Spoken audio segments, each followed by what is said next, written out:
Good morning friends. SR platform तरफ आपण को शुभेच्छा। वर्तमान मुझे आज आपण को देसी स्टाइल मटर भजा देखी।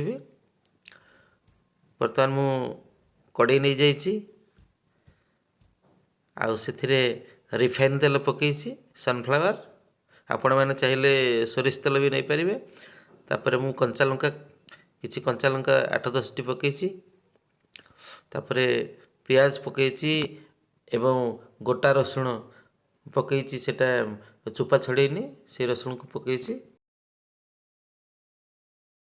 वर्तमान ताको टिके फ्राए कर दूची। रसुण टिके लाल लाल आसला पियाज टिके लाल लाल आसला देखुवे से कंचा लंका। हाँ बर्तमान मटर पकईली आ से मटर को पकईवा पर ताको पुणी फ्राए कली मटर पियाज कंचा लंका रसुण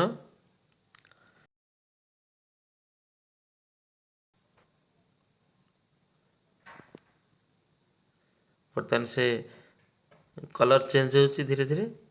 किछि लुण स्वाद अनुसार पकईची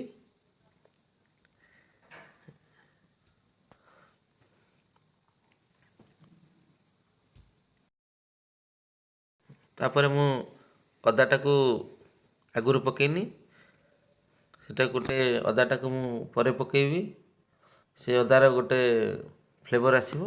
बर्तमान धनिया पत्र को रेडी कर देउची। बर्तमान अदा पकईली देखंतु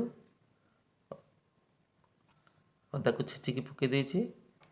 अदाटा परे पकईले तार अदार गोटे अलग फ्लेवर आसीबो सेथिबे बर्तमान फ्राए करुची।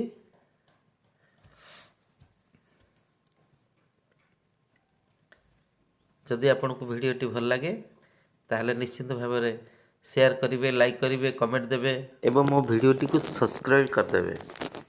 बर्तमान मु धनिया पत्र पकई देइछि। धनिया पत्र पकईकी टिके फ्राए कर दूची। टिके बारंबार फ्राए करिया पड़ुची कारण कड़े रे लगी जीवो बोली।